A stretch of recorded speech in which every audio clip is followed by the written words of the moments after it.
Hello everyone, नमस्कार। हमारे YouTube channel में आपका हार्दिक स्वागत है। दोस्तों, आज की वीडियो में हम जानेंगे साल 2025 में वैशाख मास के कृष्ण पक्ष में आने वाली वरुथनी एकादशी का व्रत कब है, 23 अप्रैल या 24 अप्रैल। ये कन्फ्यूजन दूर करेंगे, जानेंगे सही तिथि, पूजा और पारण का शुभ मुहूर्त, पूजा विधि और इस दिन किए जाने वाले खास उपाय। दोस्तों, वैशाख मास के कृष्ण पक्ष में आने वाली वरुथनी एकादशी व्रत की तारीख को लेकर कन्फ्यूजन बना हुआ है। एकादशी तिथि 23 अप्रैल से लग रही है और 24 अप्रैल तक रहेगी। तो ऐसे में एकादशी व्रत कब रखा जाएगा, इस व्रत को लेकर असमंजस बना हुआ है। माना जाता है कि इस व्रत को करने से घर में सुख समृद्धि बनी रहती है। साथ ही वरुथनी एकादशी व्रत करने से सभी पापों से मुक्ति मिलती है। वैशाख मास के कृष्ण पक्ष की एकादशी को वरुथनी एकादशी कहते हैं और इस व्रत का खास महत्व है। इस व्रत को करने से मोक्ष की प्राप्ति होती है और समस्त पापों का नाश करने वाली वरुथनी एकादशी का व्रत करने से भगवान विष्णु की कृपा प्राप्त होती है। इस दिन भगवान विष्णु के 12 अवतार और भगवान श्री कृष्ण के मधुसूदन रूप की पूजा करनी चाहिए। तो आज की वीडियो में हम जानेंगे साल 2025 में वरुथनी एकादशी व्रत की सही तारीख, पूजा और पारण का शुभ मुहूर्त, पूजा विधि, वरुथनी एकादशी व्रत के नियम और साथ में जानेंगे इस दिन किए जाने वाले खास उपाय।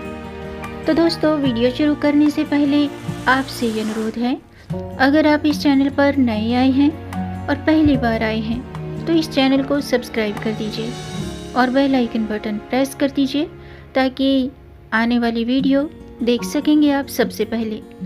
और जिन्होंने मेरा चैनल सब्सक्राइब कर दिया है, यानी कि अपना प्यार इस चैनल को दिया है, उनका दिल से आभार। बहुत बहुत धन्यवाद दोस्तों। इसी तरह मेरे चैनल के साथ जुड़े रहिएगा और अपना प्यार हमें देते रहिएगा। वीडियो को अंत तक जरूर देखिएगा ताकि कोई भी जानकारी छूट न जाए, क्योंकि दोस्तों आधी अधूरी जानकारी से पूरा लाभ नहीं मिलता है। इसलिए हमारे साथ अंत तक बने रहिएगा। तो आइए शुरू करते हैं। दोस्तों, हर साल वैशाख माह के कृष्ण पक्ष की एकादशी पर वरुथनी एकादशी का व्रत किया जाता है और इस बार ये तिथि 2 दिन पड़ रही है, जिसके चलते लोगों में कन्फ्यूजन बना हुआ है कि वरुथनी एकादशी का व्रत कब करना चाहिए, 23 अप्रैल या 24 अप्रैल। ऐसा माना जाता है कि एकादशी पर भगवान विष्णु की पूजा करने से समस्त पापों से मुक्ति मिलती है और जीवन में खुशहाली का आगमन होता है। तो आइए जानते हैं कि वरुथनी एकादशी की पूजा का शुभ मुहूर्त क्या है और पारण का समय क्या है। दोस्तों, साल 2025 में वरुथनी एकादशी का व्रत 24 अप्रैल गुरुवार को रखा जाएगा। एकादशी तिथि 23 अप्रैल को शाम के 4:43 पर शुरू होगी और 24 अप्रैल को दोपहर के 2:32 पर एकादशी तिथि समाप्त होगी। पारण का समय है 25 अप्रैल को प्रातःकाल 5:46 से 8:23 तक। अभिजीत मुहूर्त प्रातःकाल 11:53 से दोपहर के 12:46 तक है और द्वादशी तिथि समाप्ति का समय है प्रातःकाल 11:44 तक। यानी कि 25 अप्रैल शुक्रवार को आप सुबह के 5:46 से सुबह के 8:23 के बीच में व्रत का पारण कर सकते हैं। इस दिन मतलब वरुथनी एकादशी के पारण के समय भगवान विष्णु का स्मरण करें और रात्रि में पूजा स्थल के पास जागरण करें और अगले दिन यानी कि द्वादशी पर, जो मैंने आपको शुभ मुहूर्त बताया है, द्वादशी के दिन अपना व्रत खोलें। एकादशी व्रत का पारण शुभ मुहूर्त में करना चाहिए और व्रत खोलने के बाद किसी ज़रूरतमंद व्यक्ति को या ब्राह्मण को भोजन जरूर कराना चाहिए। आइए जानते हैं वरुथनी एकादशी व्रत की पूजा विधि। दोस्तों, वरुथनी एकादशी कई दिन प्रातःकाल स्नान के बाद व्रत का संकल्प लेकर पूजा स्थल को गंगा जल से पवित्र करें और अगर आप व्रत रखते हैं तो हाथ में जल और पुष्प लेकर व्रत का संकल्प करें। सबसे पहले भगवान सूर्य देव को जल का अर्घ्य दें। उसके बाद भगवान विष्णु का ध्यान करते हुए पीले रंग के आसन पर भगवान विष्णु की प्रतिमा स्थापित करें और गंगा जल से स्नान करें। अब साफ वस्त्र से मतलब भगवान विष्णु की प्रतिमा को साफ करें। इसके बाद चंदन, अक्षत, पीले फूल और तुलसी के पत्ते, ये सभी चीज़ें अर्पित करें। धूप दीप दिखाएं। भगवान विष्णु के मंत्रों का जाप करें। इसके अलावा इस दिन अगर आप व्रत रखते हैं तो व्रत कथा जरूर पढ़ें या सुनें, क्योंकि अगर आप व्रत कथा नहीं पढ़ते हैं तो फिर आपका व्रत अधूरा रह जाता है। इसलिए व्रत कथा का खास महत्व होता है। तो भगवान विष्णु के मंत्रों का जाप करें, विष्णु चालीसा का पाठ करें, लेकिन व्रत कथा जरूर पढ़ें या सुनें। तो भगवान विष्णु का जो मंत्र है वो इस प्रकार है, ओम नमो भगवते वासुदेवाय। इस मंत्र का अपने सामर्थ्य के मुताबिक 108 बार या 21 बार जाप करने से मनोकामना पूर्ण होती है। इस दिन दान का विशेष महत्व होता है। तो अपने सामर्थ्य के मुताबिक भगवान विष्णु का ध्यान करते हुए अगले दिन यानी कि द्वादशी के दिन दान पुण्य करके व्रत का पारण करना चाहिए। आइए जानते हैं वरधुनी एकादशी व्रत के नियम क्या हैं।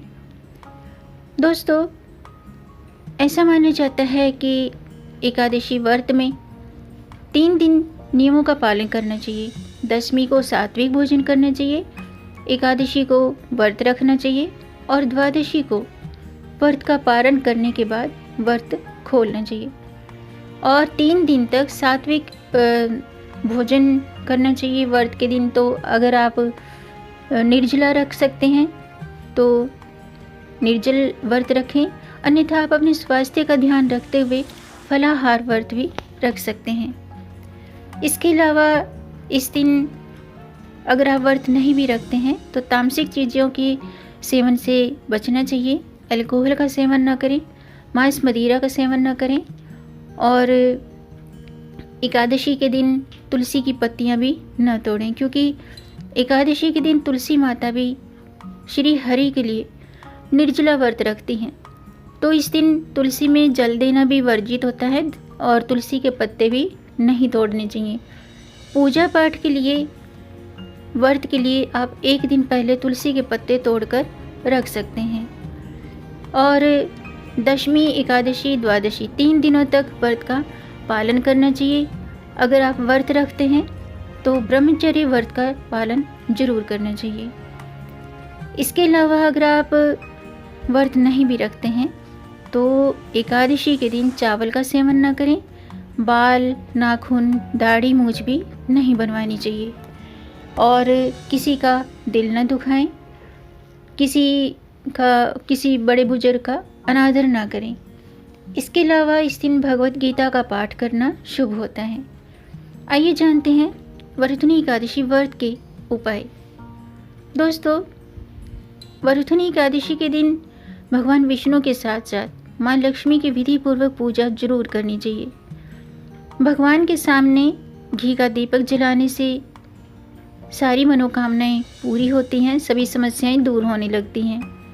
आज के दिन भगवान विष्णु का दक्षिणावर्ती शंख से अभिषेक करना चाहिए और भगवान विष्णु के मंत्रों का जाप करना चाहिए। भगवान विष्णु का जो मंत्र है वो मैंने आपको बता ही दिया है, ओम नमो भगवते वासुदेवाय। इस मंत्र का जाप करने से मनोकामना पूर्ण होती है। तो आज के लिए बस इतना ही। उम्मीद है आपको ये जानकारी पसंद आई होगी। अगर आपको ये जानकारी अच्छी लगी हो तो आप इसे लाइक कर सकते हैं और इस जानकारी को आगे बढ़ाकर अपनी फैमिली में, अपने फ्रेंड्स में ज़्यादा से ज़्यादा शेयर कर दीजिए ताकि औरों को भी इससे लाभ प्राप्त हो। और अगर आपका कोई प्रश्न है या कोई सुझाव है तो कमेंट बॉक्स में ज़रूर लिखिएगा और मेरे चैनल को सब्सक्राइब ज़रूर कीजिएगा ताकि आने वाली वीडियो देख सकेंगे आप सबसे पहले। वीडियो को अंत तक देखने के लिए आपका बहुत बहुत धन्यवाद। मिलेंगे नई जानकारी के साथ, तब तक आप खुश रहें, स्वस्थ रहें, अपना ख्याल रखें और अपनों का भी ख्याल रखिएगा। जय श्री हरि, हर हर महादेव।